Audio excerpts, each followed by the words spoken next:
Hi, I'm Ian Reynolds, General Counsel at NAED, and with the 116th Congress recently being sworn in, we wanted to quickly recap some of the positive changes from the 115th Congress and then examine how NAED is working with the new Congress to improve our members' business.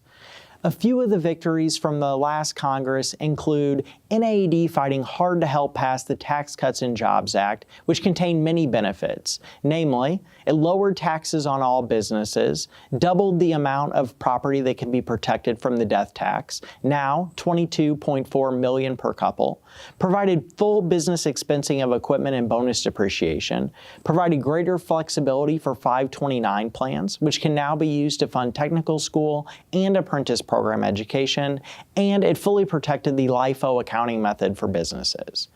In addition, NAED joined an amicus brief when the Supreme Court took up South Dakota v. Wayfair, which should help our members who are dealing with online retailers using tax avoidance as a selling strategy. Last year, NAED supported career and technical education legislation, which passed Congress and was signed into law by the President.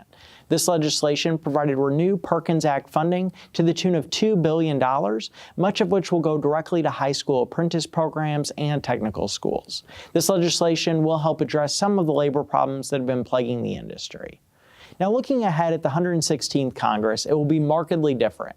With Democrats gaining control of the House, we now have divided government.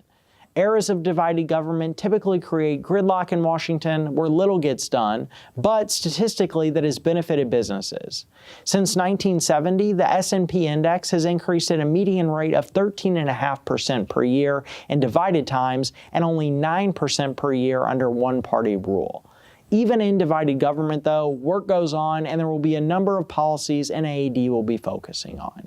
First, NAED has been diligently working on expensing issues, both in getting a fix for the qualified improvement property that I spoke about in the last video, and a more expansive expensing issue that would provide immediate expensing for light fixtures in all new construction. While we are hopeful that the last Congress will be able to fix the qualified improvement property glitch, nothing materialized in the midst of the partial government shutdown. However, on the 2nd of this month, the Joint Committee on Taxation posted technical corrections taxpayers are still waiting for, and QIP remains on the agenda. There's no legislative vehicle for this to be attached to currently, so enactment is likely, but timing remains elusive. Also, look out for updates on the more expansive expensing issue with possible NAED-led legislation. Another issue we hope might gain some traction is federal legislation addressing the state laws following the South Dakota v. Wayfair decision, centering on online sales tax. Around 31 states have already passed laws requiring out-of-state retailers to collect sales tax, and with more than 12,000 taxing jurisdictions across the country, having federal legislation would go a long way in helping businesses comply with all these new laws. That's why NAED will continue to push for the passage of the Remote Transactions Parity Act. In addition, NAED will spend a lot of time on opposing bad legislation. Top Democratic presidential contenders Elizabeth Warren, Bernie Sanders, and Cory Booker have all proposed hiking the top death tax rate to at least 65%.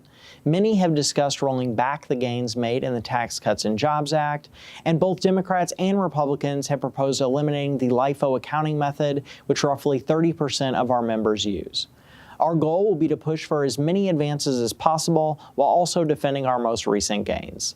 Thank you all for staying engaged as we fight to protect the electrical distribution channel and advance our policy priorities in D.C. As always, please feel free to reach out with any questions or suggestions. Thanks.